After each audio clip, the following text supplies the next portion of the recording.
안녕하세요. How Korea? How long will you be in Seoul? Oh, I already been here, so one month and a half, most Oh likely, wow! yeah, 2 months.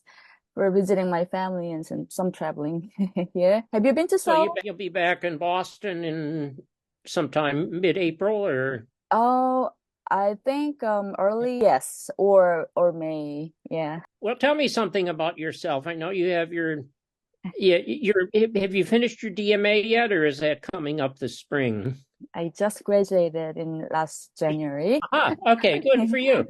Thank you. Now you have to find your job. Yes, it's what it is. I have to do, Yes. step by step. Yes, mostly my academic education about music composition along with piano performance. Mhm. I study music composition in Seoul, Korea, bachelor's and master's. And then somehow during my master's degree, I got married, and so Korean Ah. American. So I moved to moved to US. So I Uh-huh. used to live Dallas, Texas for 7 years, Hmm. and then during the time I just do local community musical stuff. And then I decided to move to, I mean, my husband and I decided to move to East Coast. So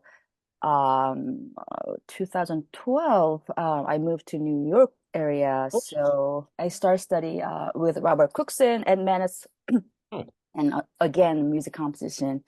And I met great teachers there, and I had a great time. And I found my own association for women artists. 2015, it called ACA.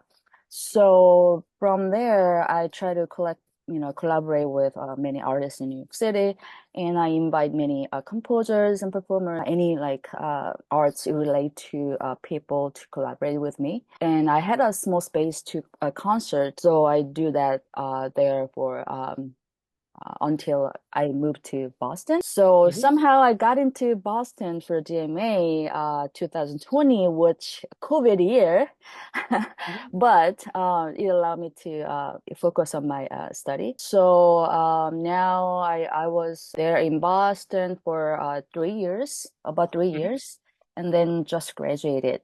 And then now I'm searching for a job. Multimedia person, except she's been that way for a long time. So just some, Oh, I think, right. and it's so tough looking for. Well, it's probably even tougher looking for a job if you were in Korea.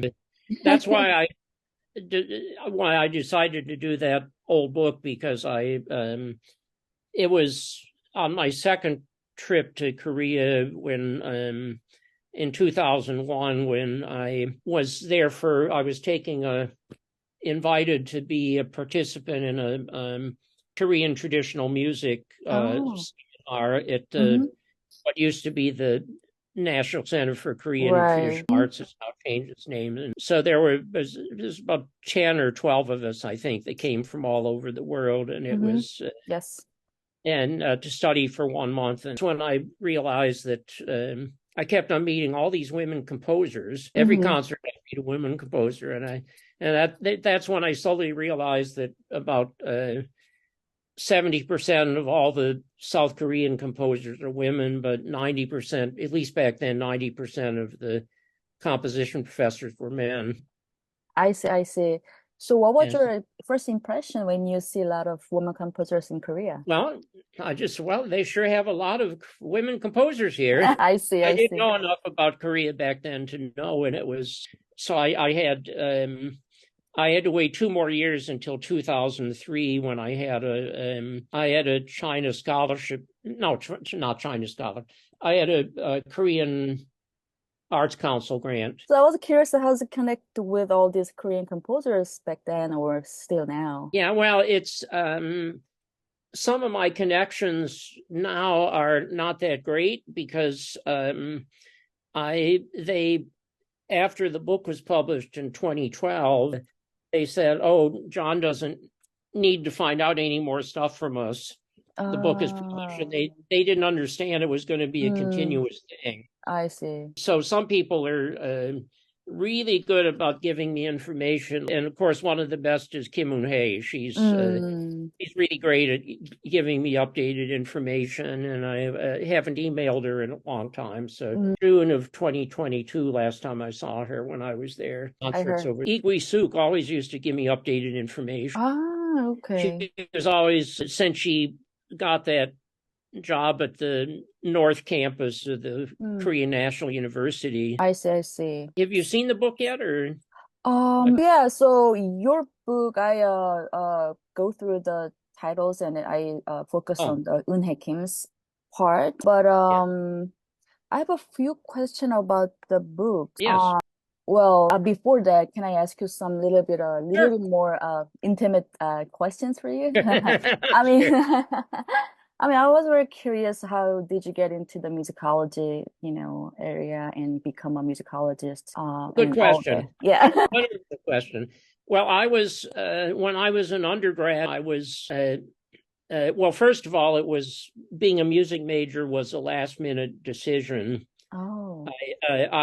I was admitted to the colleges I applied for as a mathematics major. Oh, and then I decided to go to this small state school that was new and was very high quality, good liberal arts school. But so it was a very small state university that was new, and it was so about one or 2 months before I entered college, I as a freshman made an appointment with the head of the music department, and I said, I've been accepted as a math major, but I think I'd really rather do music. So he said, well, we'd love to have you. So it was like a small place. And then I started really as just on oboe. That was my instrument. Oh, okay. And I still play oboe, English horn.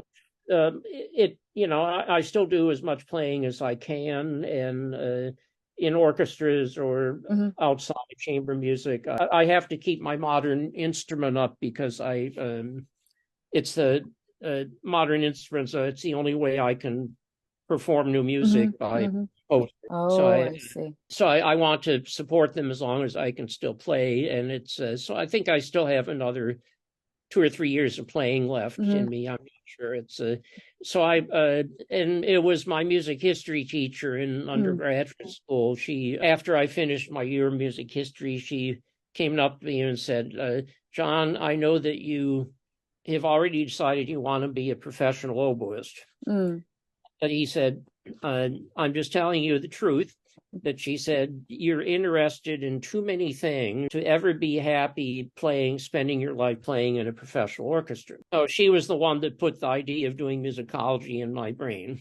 And so I thought about it, and what I wound up doing that was halfway through my undergraduate career. So then when I kept on still thinking I wanted to be a professional oboist, but then I got more into the academic side. And so I compromised when I went to apply for graduate schools. I applied to a few schools to do a master's in oboe. I applied to a few schools to do musicology. I wasn't sure what I want, so I wound up doing musicology. It was my teacher was right. My old teacher, she understood I was interested. I was fascinated with all these things I did not know, and wanted to learn. I see. Wow. So that's how I got headed towards musicology. I tried to. One of my jokes is that since about 1990 or so, I really have not been a white male anymore. I just look like a white male. It was around 1990 that I had my first did my first work on a modern intercultural composer. Yes. And it was a composer from Egypt. Oh, okay. That's what I was, wondering for you. So please go ahead. Yeah, so that's how and he was, it was a special thing because I had brought his wife over on a Fulbright grant, combination teaching and research, and his wife was a very famous musicologist in the Middle East. Oh, okay. And so she did some teaching and some lecturing. I got to know her husband, who was the most important composer in Egypt. and he passed away of a stroke at the end of 1988. Oh, I see. Sorry to So hear. I went to his wife Samha, and I said that I put the idea in her head. I said, let's do because your husband Gamal's music will be forgotten because it's all in manuscripts. At Uh-huh. that time, at that time, it was practically impossible to find a publisher who would publish music by, let's say, a composer from the Middle East or something. Ah, I see. And so all his music was in manuscripts, and he was, except for one little piano piece. And so I said, let's do a book of essays in his honor. So we did that, Mm. and that led to other things. And so then I did a big project on his former students, Oh, and okay. I branched out to other places. There's one composer from India who passed away in 2004 that I did a book on, Oh, and he okay. was very interesting. He came from a very, very, very poor family. Oh, And okay. I don't know how much you know about India, but it's still the same way today. In Yes. India, only the people from the best highborn, wealthy families get to study music. Right. And he was from a very, very, very poor family. So that was Oh. my inspiration, because he would not, his parents had no money to buy an instrument. They said Mm. they, you know, there's no way he could be a musician because you had to have a lot of money, and they had no money. And it Mm. was, but he kept on insisting. And so he found somebody gave his family a violin, Oh. and they had no money for lessons. So Mm-hmm. he learned from a street musician Oh. who just would play for coins on the street. And then Right. Busking. and then after a while, the street musician said, your boy is too good for me. Mm. And so they looked around, and they found other people. So he had three people in India who taught him the violin for free, and one person that taught him about Indian traditional music for free. Oh, So he came okay. from a poor family. So it Oh, was an interesting story. I see. And Wow. That's and of amazing. And course, the that, Korean women composers, that's pretty obvious. I wanted more of them to get jobs. And then I also did recently I've been branching out into Chinese composers, that not that recently, since about 2010. So I've done three or four books on two Chinese composers. that was my next question. So please Yeah. tell me more. Yeah, the first one was John who passed Mm. away in 27, Oh. and he was almost 95, and Oh. he was a very sweet fellow. He was sort of like, I always thought of Zhu as like an old-fashioned ancient Chinese scholar. He Mm. liked to read everything. He read philosophy and Mm-hmm. religious books and everything, Mm-hmm. Chinese books. And Right. he was very interested in a lot of things. And Mm. and in his case, it was, I wanted to focus on the Chinese people who had spent their whole life, or just about their whole life, in China. Hong Kong is different, but because of the British influence, but in mainland China, so I wanted to work on people who had been through the censorship, and they did not. I found out from both of them, Zhu and then Wang Xilin, that who was a bit younger, that the censorship was so bad that Mm-hmm. it was not until the 1980s that the Oh. Chinese government would let them get access to scores like by Even Debussy. Mm. Oh, wow. Even Really? Debussy was too Oh. modern for the Chinese government. Oh, I see. Oh. They had so that was why I did those two people, because Mr. Zhu had to wait for until the Chinese government changed a little bit in the 1980s and 90s, and he had to he was he had to wait for until he was 63 or 64 years old before he was allowed to write a symphony by the Chinese government. That's what he wanted to do. All those years he wanted to write symphonies. But the other one, Wang Xilin, is he was born 96, but he's still alive, and he's living in Germany now.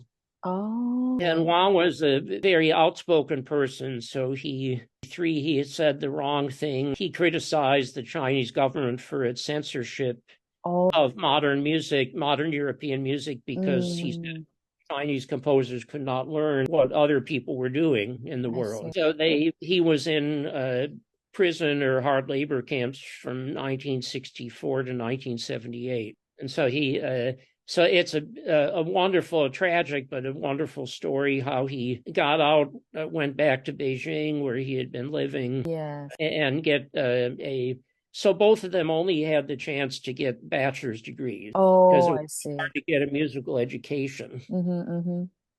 China was so messed up at that time. So it was so rigid. And so so those two are both really good people I've loved to work on. I'm still working on both of them, other things, even though the books are done and published. Oh, okay. What project you working on for both of them? Well, I'm working on smaller things. Like I have an article I almost finished with that came out of a big conference on Chinese music in Portugal last May. It's a different approach to Chujian.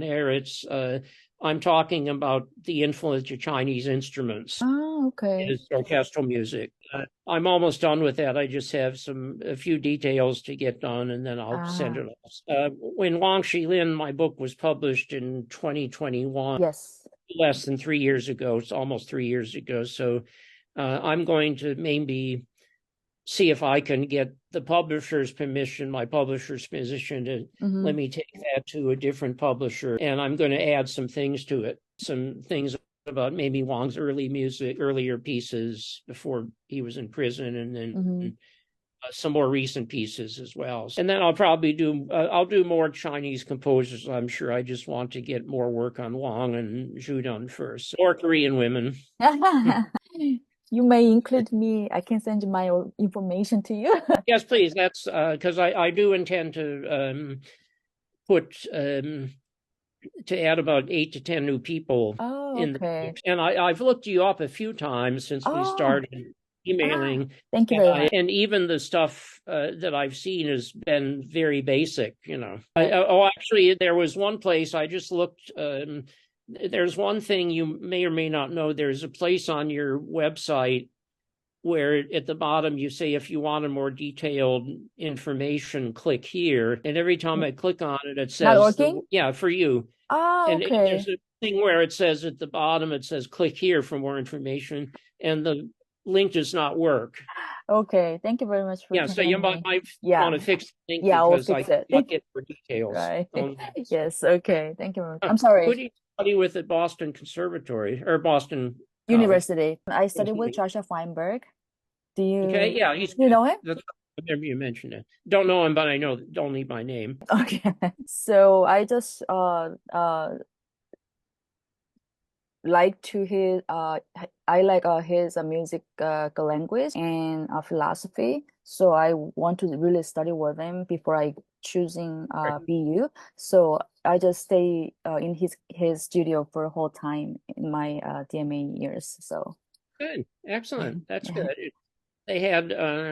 I noticed that you do multimedia things a lot. So one of my questions was, is there anything in your childhood background that turned you to doing things like with paintings or poetry, other things that mixed with music, or is it just something that grew on you? Yes. From my childhood, I actually studied drawing and painting, but very young. Okay. Yeah, at very young age, like 7 to 10, I guess. And then my mom loved music, so my mom wanted me to study piano. So I started playing piano at age 4. I did my first performance at age 5, which it's just like normal.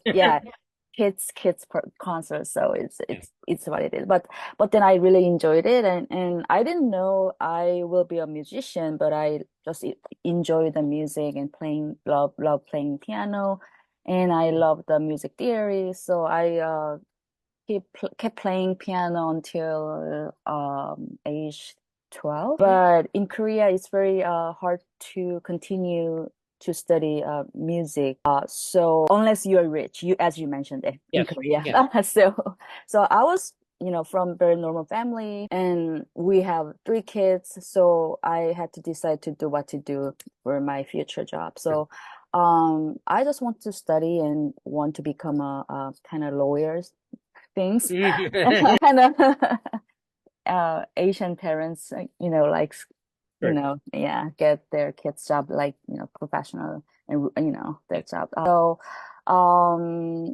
but in teens, about uh 15, 16 years old, I was questioning myself what I really want to do for my life. So I want to be a happy person.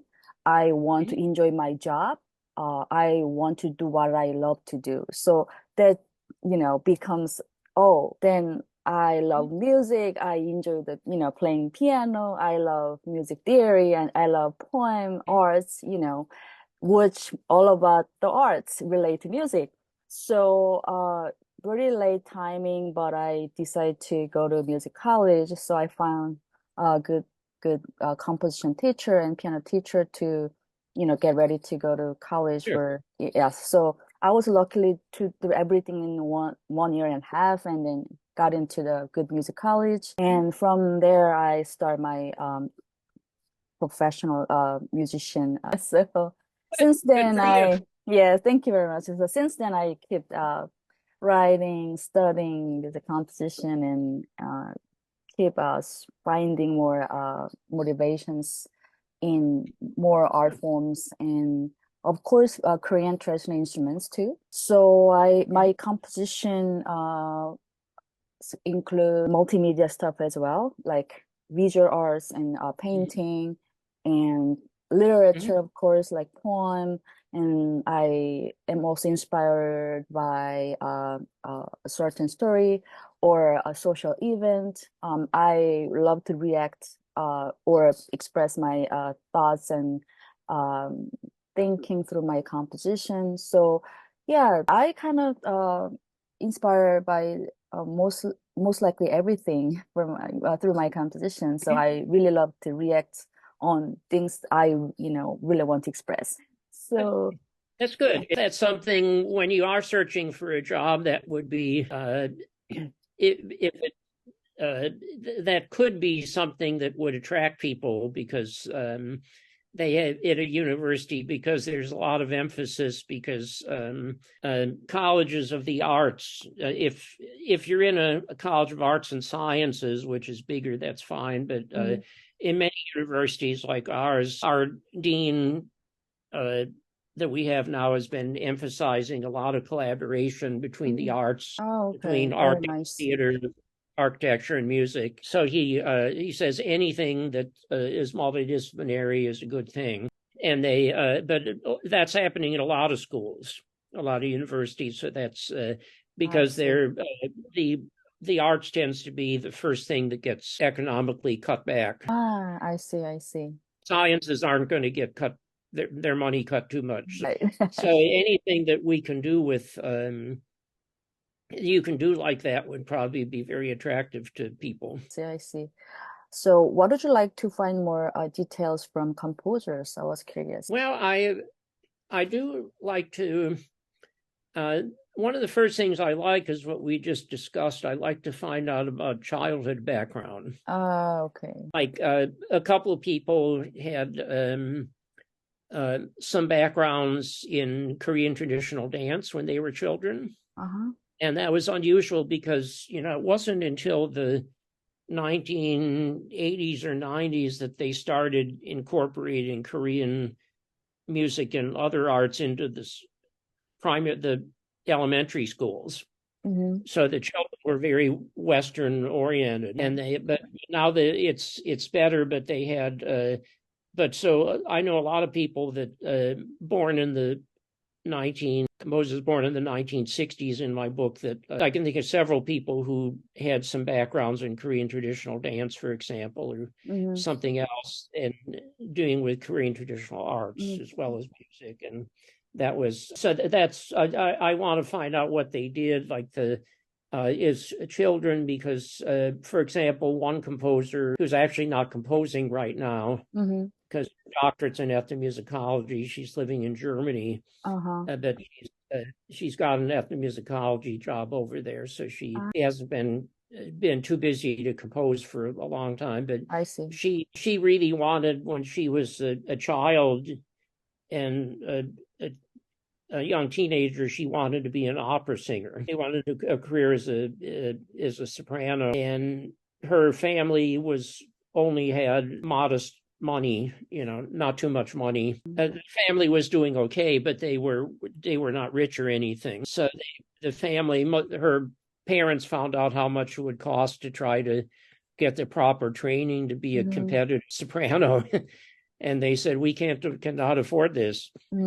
That's what eventually turned her towards composition, and then eventually ethnomusicology. And I get there are many other stories like that. But one person who I haven't been in touch with for a while who's been retired now for a while, Cho In-sun. She told me, the first thing she told me is she wanted to be a pianist. But then as she got into 10th, 11th, 12th grade, her teachers all said the same thing. They said, your hands are too small. You'll never be able to play piano, be competitive on piano professionally, because your hands are small. So she did, and other people like that, they decided they did not want the competition of trying to be a pianist in Seoul, because it's so expensive. Right. They're both very, very expensive. Right. And every time you do a concert, it costs a lot of money to rent the hall and for doing the required reception after the concert. Yes. So some people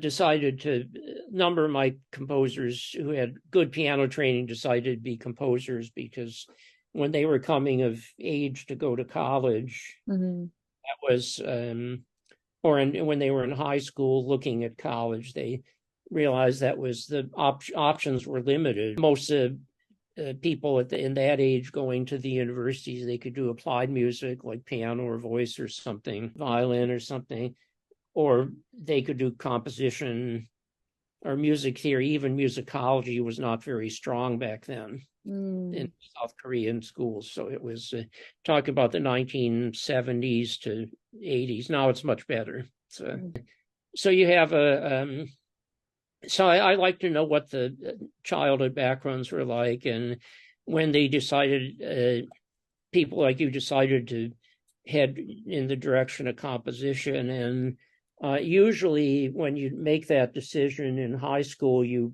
study privately, just in order to be able to pass the entrance exams. Right.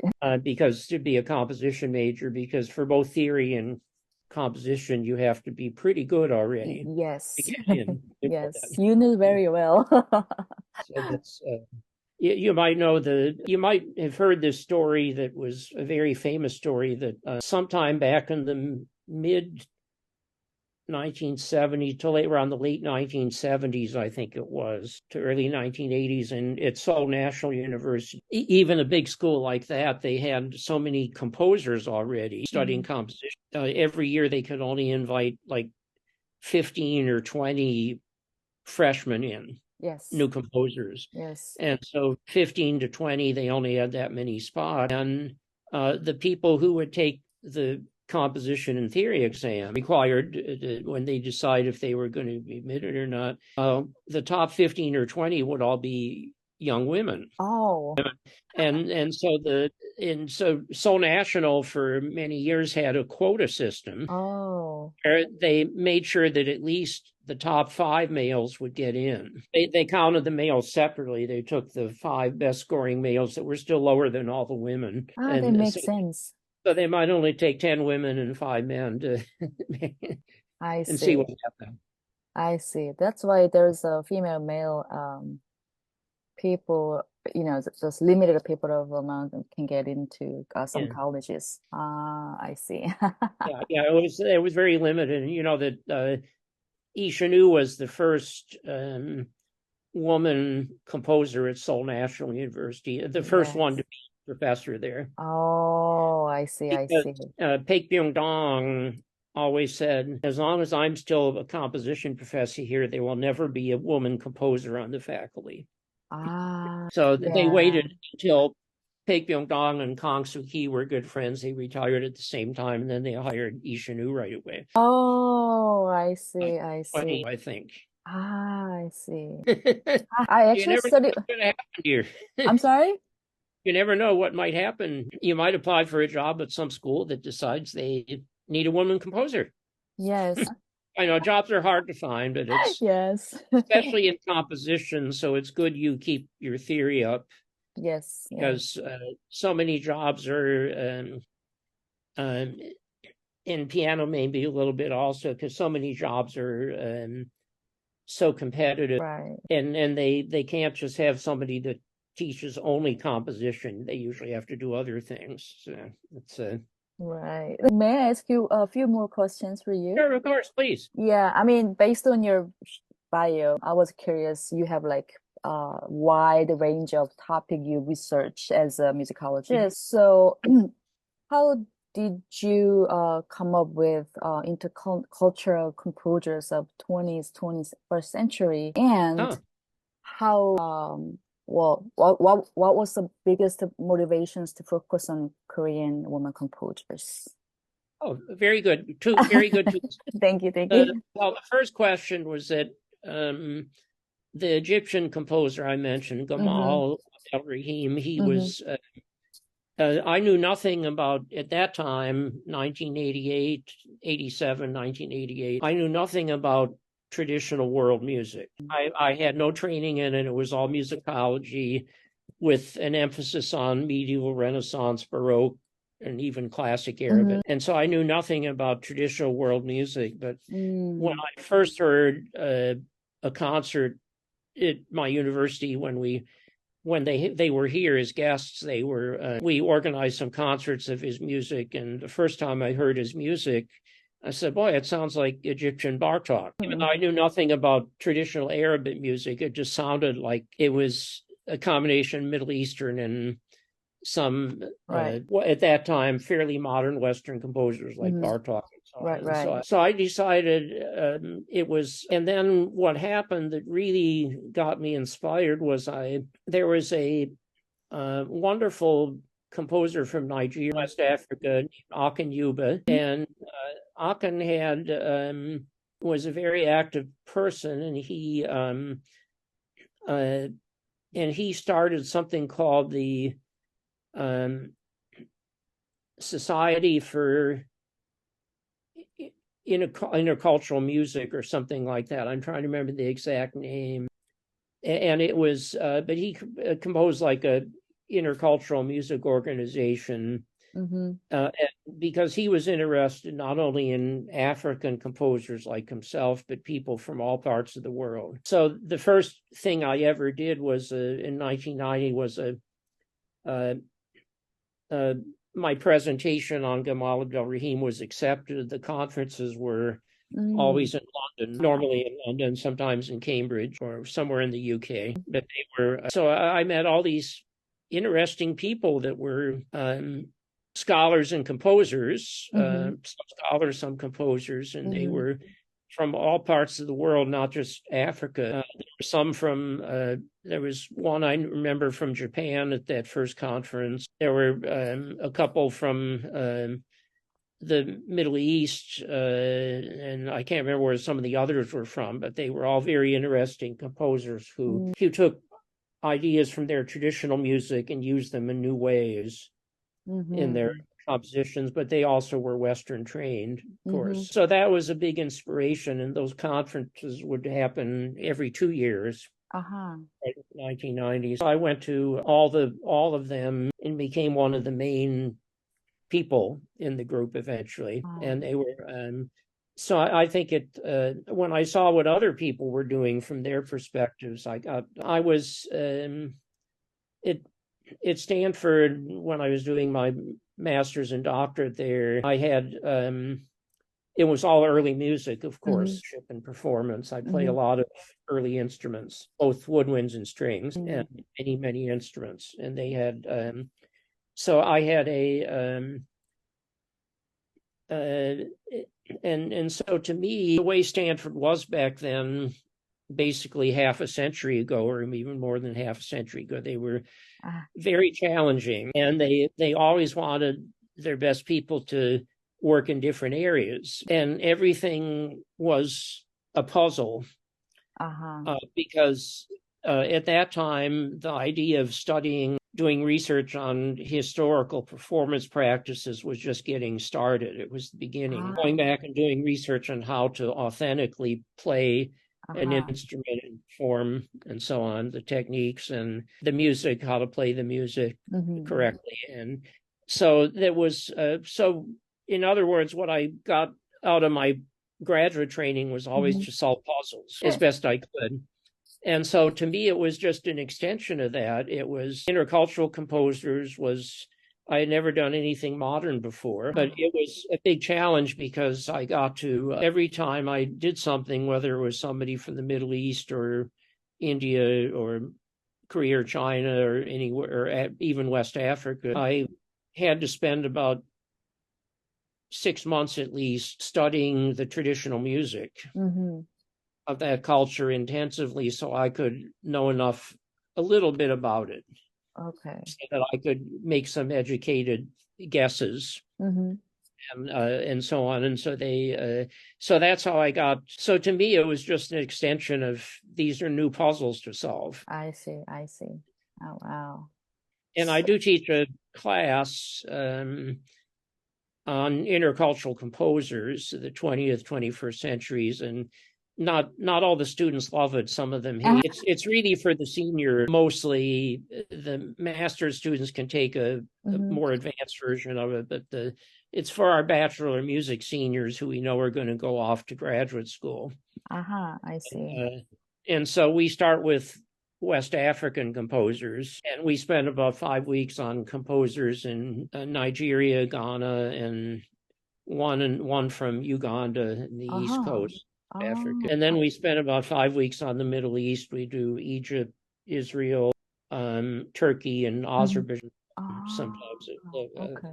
other places. And then the last third is India and China and Korea. And that's about Um, all the time we have. Students get very confused because they have to try to, I help them to quickly learn about some of the basics of the traditional musical right. culture Right. and musical traditions, but it's a challenge for them to figure out how to write papers on Right. these people and what might have been Right. Nigerian and what might have been West African, Right. Western European or something, Right. European idea. So Right. So you mentioned that it's hard to find the information back then, 90s of these all intercultural composers. yes, if they're deceased, and it's but even so, uh, it it really takes most people a while before they can trust me, because Ah. after all, I still look like a white male, and I'm going to all these different cultures and trying to find out, and most of them they realize I'm pretty sincere about this and just want to learn about them, and so they start opening up eventually and giving me some really good information. Uh-huh. And, in Wang Xilin's case, one of my uh, Chinese composers, Mm-hmm. one of his symphonies, Symphony Number 3, was uh, movements 2, 3, and 4 were inspired by the Tiananmen Square massacre. He had just finished Movement 1, which was autobiographical about prisoners taking a forced march in the middle of winter, like for a long time, like 10 or 15 miles, kilometers.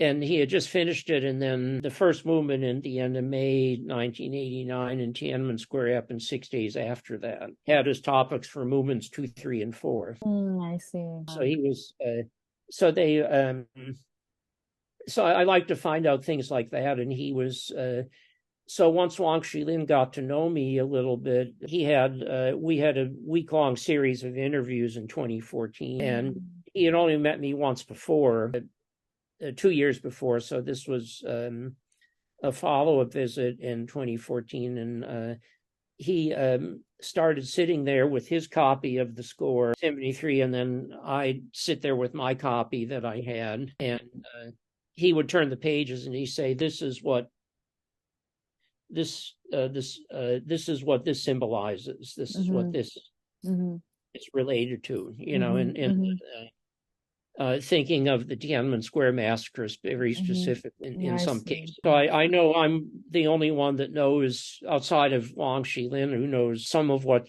these different themes actually mean. Well, actually, that's not true. I mentioned some of it in my book. I didn't want to include so many details that the reader would get lost or something or find it boring, but I gave you, the readers, some very good hints and examples. I see.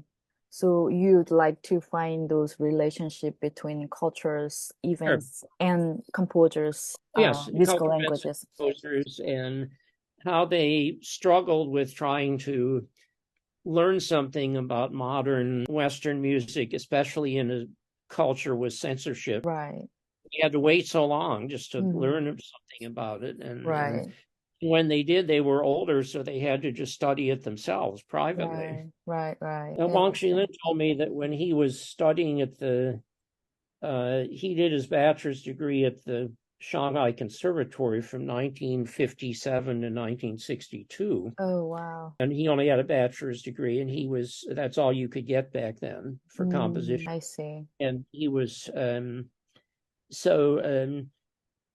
he told me that when he first went there as a new student in 1957 and 1958, he said they had 3 or 4 scores of Debussy's piano music on the library shelves in the conservatory. And he said they had a couple of scores of Shostakovich, but that was about all they had on 20th century Europe. And he said by 1959, when the politics started changing and getting serious, he said those scores were taken off the shelves and burned, destroyed. So nobody could see them. So he said you couldn't get anything in a library in China, until in any way of finding out about music after 1900 in Europe until the 1980s. Oh, interesting. And so it was really hard to believe when he said that. But wow.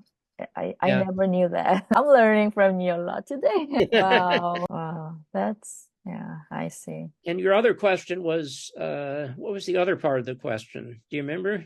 Sorry. No. So, oh my goodness. I'm sorry. Well, I think you answered many things what I was curious about. So maybe I can ask you next question. So you contribute a lot of subjects in musicology. So I read it from the bio, folks and traditional music of world cultures, as you mentioned, the intercultural composers of the 20th and 21st centuries, and history of musical instruments. Then how made all these big topics contribute in musicology as an educator. So I was curious about it. Yeah, well, I do think I started getting more global, as I said, in the early 1990s. So, as a matter of fact, in 1992, I created a folk and traditional musical world cultures class. Oh. It was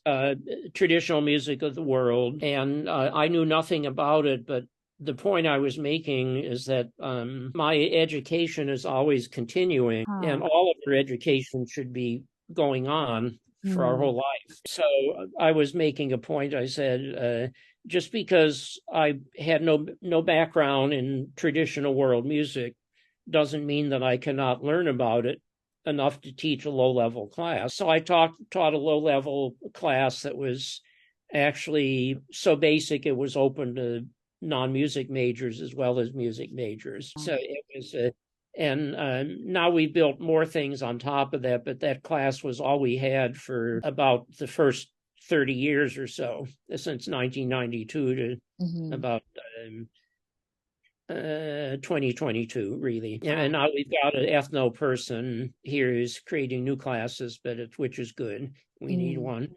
And it's so I want to. So anyway, I just believe I do think that there's a big world out there, and I want to the students to learn more about it as well as myself. And I did have one of my inspirations actually was in. I'm dating myself. I'm not really that old, but I am old, and when I entered college in 1967, which was 56 and a half years ago, in September it'll be 57 years, I think, and it's since I entered college. And when I entered college, I got into the honors college program at this small university. And so my first semester, I had a class on China in revolution. It was dealing with traditional China, but then the question was, once we learned something as freshmen about the culture and history of China, we were supposed to answer the question, why was it so logical for China to become communist? Because at that time, we were afraid of China. We had no relations with them. We had no political relations. We didn't like them. We knew nothing about them. And if we don't know anything about people, we tend to get very nervous about that because we don't. So this professor was actually a political science professor. It had nothing to do with music. That was an honor college requirement, but it was a great class, and I always loved that class, and it opened my eyes and ears up to the world a little bit. And so I had so that's kind of where was a big influence upon me, that class, which was more oriented towards Chinese culture, society, and history and politics and religion and Confucianism and Taoism and so on. And that was something that helped me along my path. And I actually thought for a while about maybe even as an undergraduate, and thought maybe I'd like to do ethnomusicology, but I knew nothing about it. And I realized that if I was going to do ethnomusicology back in the dark ages, late 1960s, early 70s, I'd have to really be wonderful at foreign languages. And so that scared me if I was wanting to do something even back then, unlike China or other East Asian cultures, I would. So the best I did was I convinced my music history teacher, who was pretty open-minded, undergraduate teacher, to let me write some of my weekly papers. We had to do a short paper every week on a topic she would assign. And I said, could I do some of these? Even in 1960, I wanted to learn more about traditional world music, so mostly of East Asia. And so I said, can I, I was focused on just one area, East Asia. And my professor said she was agreeable to that. So I wrote 7 or 8 weekly papers, I think, maybe as many as 10 of them, on whatever I could find out about Chinese or Japanese music. I could not find anything about Korean traditional music back then, and not in English. Right. Wow. That was too far back in time. So I had that thought. Then I decided, no, I'm really interested in musicology. I'm playing all these woodwind and string instruments from the Renaissance and Baroque, and I decided to do that instead. So and I never regretted that. But I also don't regret opening up my eyes to other cultures. Right. Wow. That's very impressive. It's a little weird. Yeah.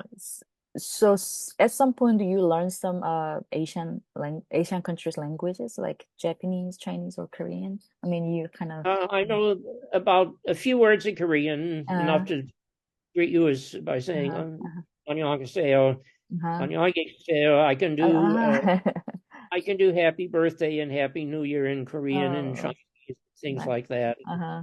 I've learned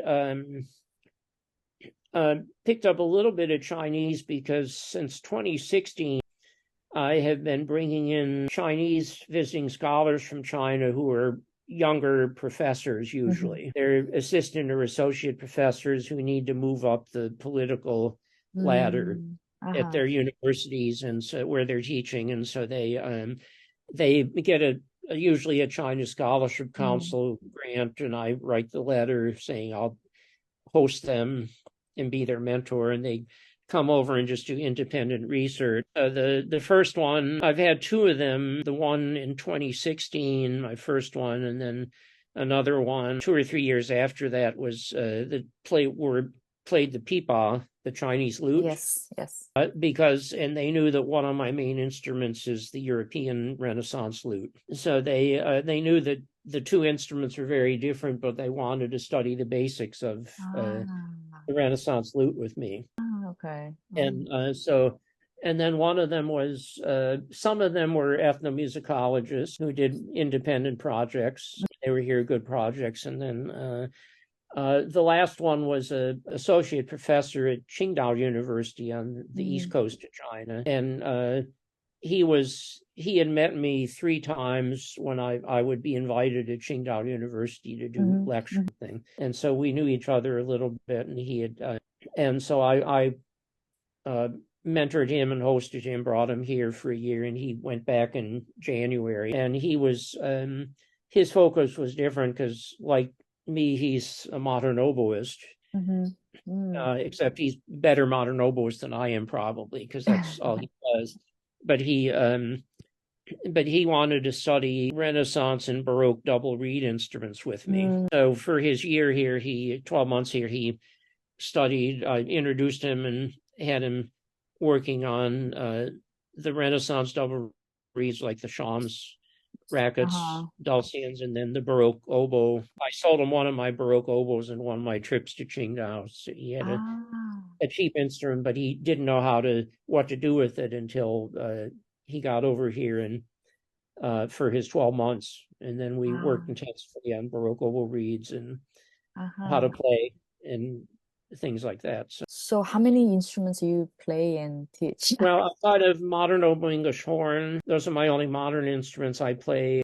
For the woodwinds, I play, of course, all the recorders, the Renaissance and Baroque style Mhm. recorders. Ah, Baroque recorder is one of my best instruments. okay. I'm very well known for that. I do Renaissance double reeds like the free blowing ones like Schaumracket, Mhm. Dulcian, Ah, and the capped reeds like the crumb horns and Roush five. Reed is inside the top that you blow mhm. through. And Uh-huh. then Baroque oboe is one of my specialties. And Ah, the string instruments I picked up when I was just starting graduate school. I decided to pick up the lute because I wanted to know more about the Renaissance. I see.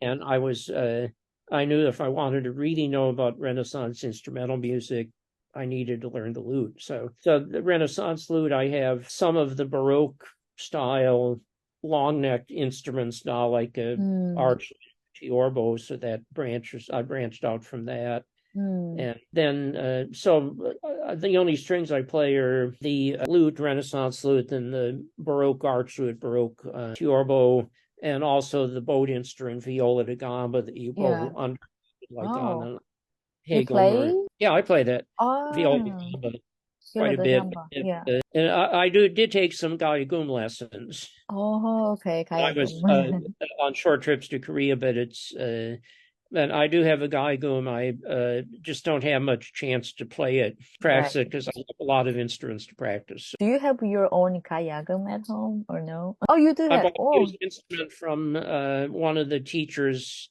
one of the like instructor teachers at the ah, NCKPT, the National Center yeah, for Korean yes. Arts, Ah, back in okay. 2001. I see.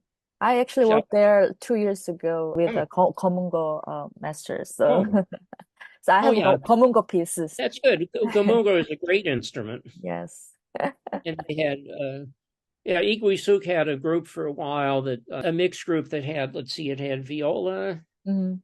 cello, Hmm. Gamungo, Hagum, and piano. It sure had very interesting music for that.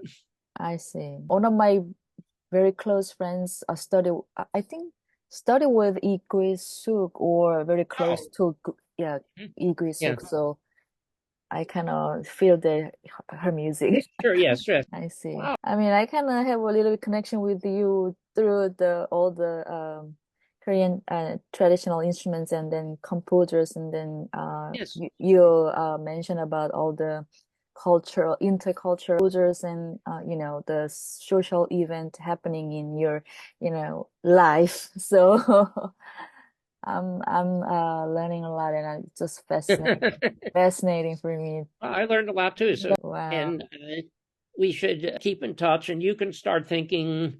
No rush, but so I probably won't be able to work on it until May after school gets out. But when you think of all your compositions, you can think about what 4 or 5 pieces best represent you, and if I can get any information about them. Now, a lot of composers are nervous about sending me scores, and I can understand it, particularly a lot of younger composers like you, because they usually they want to make money by selling the scores. That's okay. I can buy the scores. Uh, I buy all the scores except for a few things.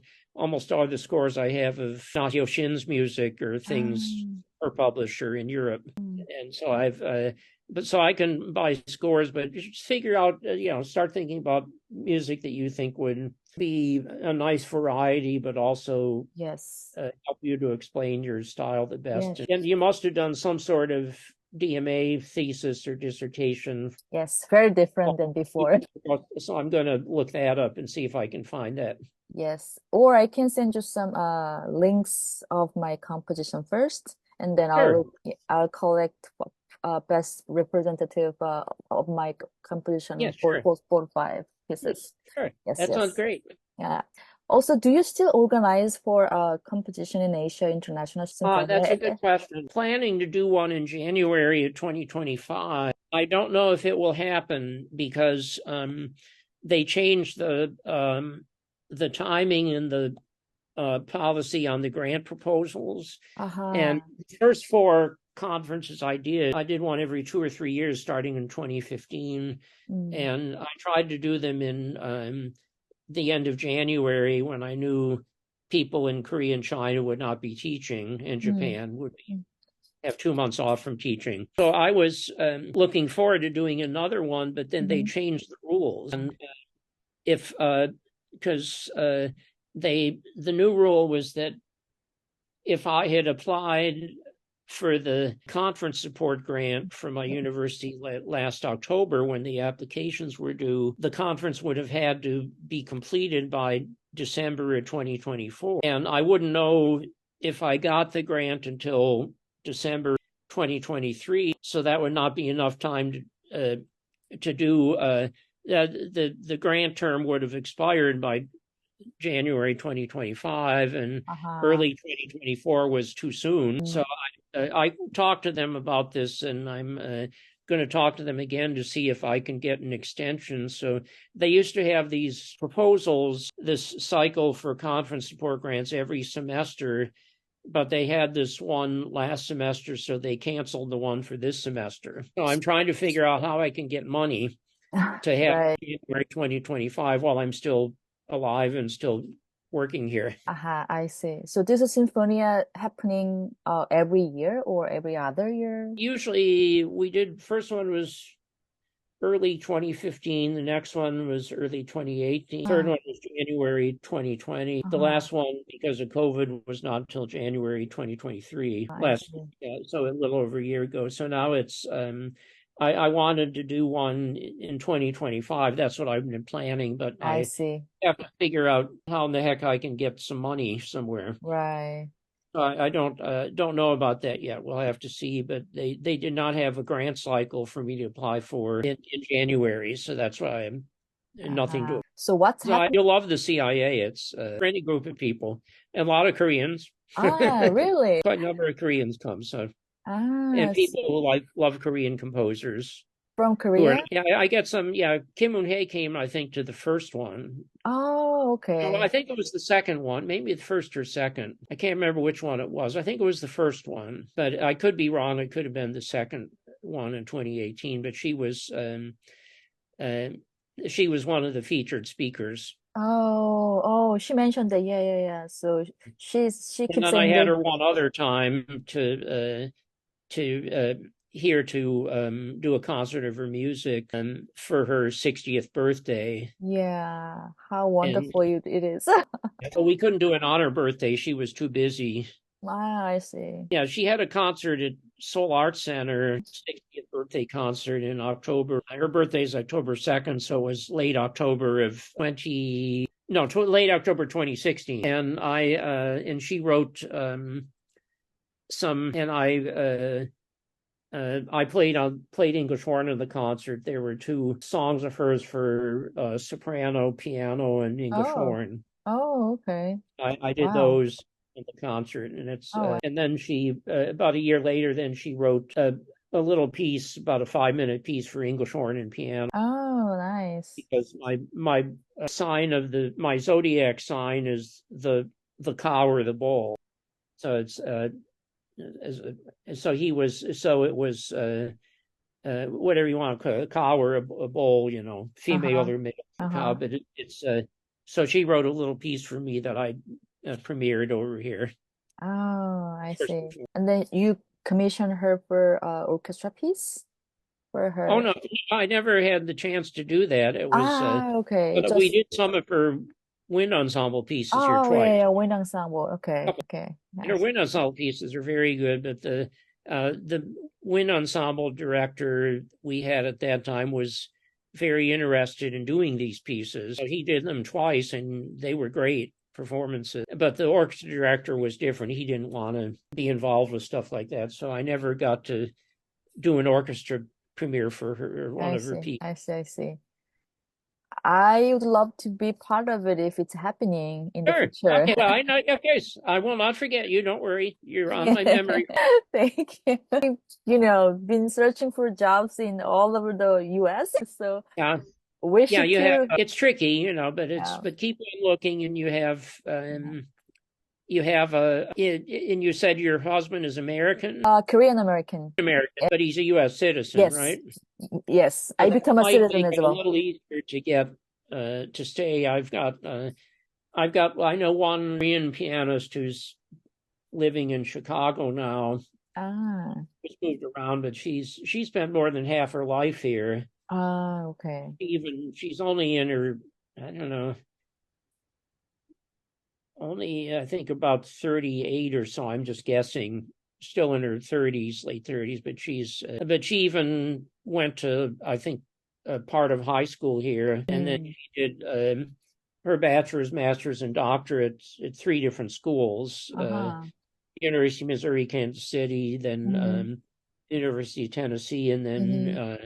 her doctorate at University of North Carolina in Mm-hmm. Greensboro. She's a great pianist, and she does a lot of modern pieces by Koreans for piano and other modern composers. But she's having a tough time. She's really finding a job, but it's so hard. She only stays here on these artist visas, an O1 artist visas. She has a renewal coming up, 3-year renewal coming up now, because she's done a lot in the last 3 years, so she should get it, but you never know. Right. So it's very hard if you don't have but if your husband's Korean American, that's an American citizen, that might Yes. help a little. Yes. So I got the citizenship during the school years. So Oh, good.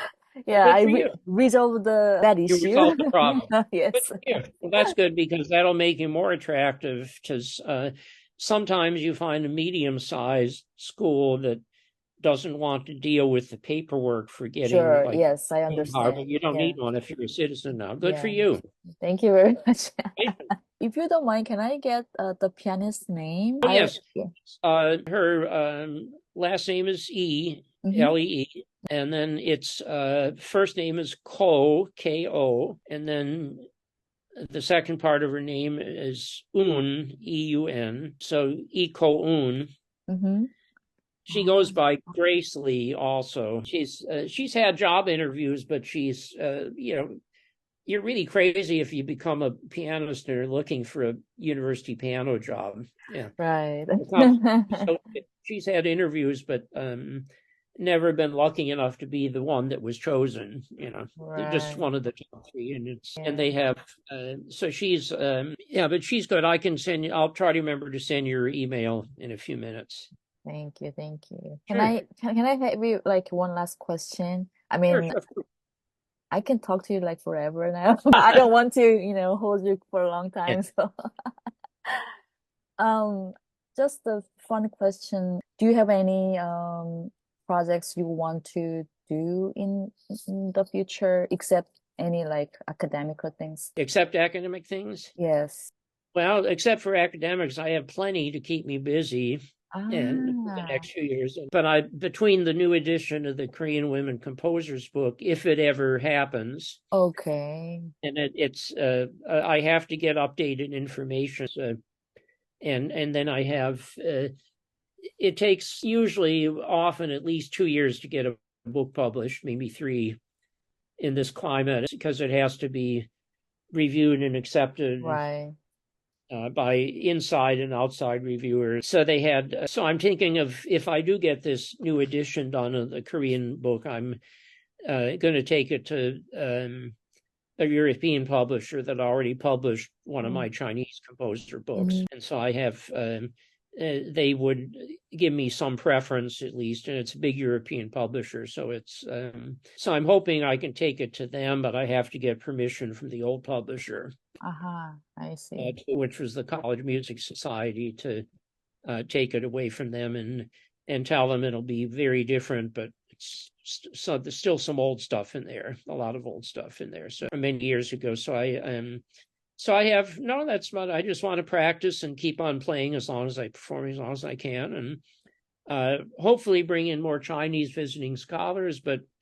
Right now in Florida, they have this nasty state law that they implemented last summer, and so it'll be a while before I'm able, because of the state of Florida, to bring in another Chinese visiting scholar. Because they're trying to they've identified countries of concern like Iran and China and other places that don't like us, and they don't want anyone from these countries coming in here. Even if it's just coming with their own money and not teaching, not taking classes, just living here and doing their own independent research to take back to China. So but that's so I think other than that, I haven't thought about. I have no idea what I'll do when I do finally retire. I'm not putting a date on retirement because I might need my medical insurance, but I'm thinking 3.5 years in 2027, because that'll be 50 years here. Already the middle of my 46, of like 46.5 years right now. Oh, wow. Congratulations. I'm not sure I'll make it that far, but I'm going to try. My boss doesn't like me very much, so that's what bosses like. They have very strong opinions. I see. But I love visiting Florida. So I've been there 3 times, I guess. So yeah. Key West part and Miami area, Miami Beach area 2 times, I think. Okay, that's a good break from the cold weather. Yes, that's why. Tampa's a little cooler in the winter because it's about halfway down in the western side of the state, the Gulf of Mexico side, but so it does get some. And I've been here long enough so that even though I grew up in Michigan, I left the cold weather when I was 21 for my graduate work in California, and so I haven't. That's why I normally would never go to Korea from November through April. Right, it's cold. Only May, June, July, August, September, October. Maybe. I see. Very smart. Same with China. Yes. Do you live close by school or? little far? Well, not too far away. It's about 6 miles to from where I live to school, and Ah, I wanted a place that would be a small place that would be in between uh, the university and my church. okay. So you play So I have church? so my church is about 3 miles west of me. The school is university is about 6 miles east of me. So Aha, about I see. 20 to 30 minute drive in the morning, depending on traffic. But it's not. Very nice. Yeah, I would not want to be that much closer to school because I might come back too often for concerts in the evening or something, or I spend too much. see. The church is also for me. So Thank you so much for, taking yeah, time with you're me. welcome. Yeah, so I love to keep updated my Yes, information we and will. stuff. And please let me know if you need anything from me. So I'll just, Oh, actively sure. support you. Yes. Oh, I will do that. Yes, and that's and this has been such a great thing to finally do this. I'm glad we and glad to get to know you a little bit and see you. And it's Thank you. someday we'll meet somewhere. Sure, sure. Yes, that would be lovely. You have so you're going back in sometime in mid-April, you think, to Boston? Yes, but probably since I don't have a job Yeah. settled, so I probably travel a little bit around in the US. Yes. And then if Well, I get you a can job, travel around a little bit and see what you can do. There's actually there's except it would be a long trip, and I think the first round of proposals is passed. But have you heard of the Asian Classical Music Initiative? sounds familiar, but no, Asian Okay, class. I wish I had thought of this earlier because the first deadline was, I think, March 5th or 6th, but they still are taking proposals, I think. I'll send you that information. Thank you very But much. the next conference is going to be in Los Angeles. Oh, okay. But even though it's a long flight from Boston, it might. I haven't seen the program yet. I don't know if I'm going to be there yet, if they will accept my proposal. I sent in my proposal about around March 1st or 2nd, and so I'm still waiting to hear. But I think I'll check. I think they're still taking proposals. So Oh, okay. you can, like, if you can think of, not necessarily, it doesn't have to necessarily be something where you talk about your own music, but it could Hmm. be. But you could, even if you could think of somebody that you know in Los Angeles, or somebody else who performs some of your music, who would know it already and could do it on one of the concerts, that might be good exposure for you. Oh, okay. Got It's at a you. small university for some reason, but it's Hmm. the last one. Oh, Yeah, what's her name? so I think 정화손. John Yeah, she used to teach at the National Kugak Center. So Okay. probably she's one of the circle in that seminar area. So Yeah, she might know some people out there that if you have a yes, piece that only needs a couple of performers, maybe she could help you put you in touch with yes, people. So that's yes. I'm trying to remember. We had I can't remember if that's the one that came to Rutgers? one of the CIA conferences. It was there was one CIA conference that Gaigun player Hmm. that came to one of the CIA conferences. Okay, Thank you very much. yeah, you're welcome. Yeah, 감사합니다. Comes out of it. And you have a good day. It's still morning there. Yes, you have a good night. Thank Okay, let's see.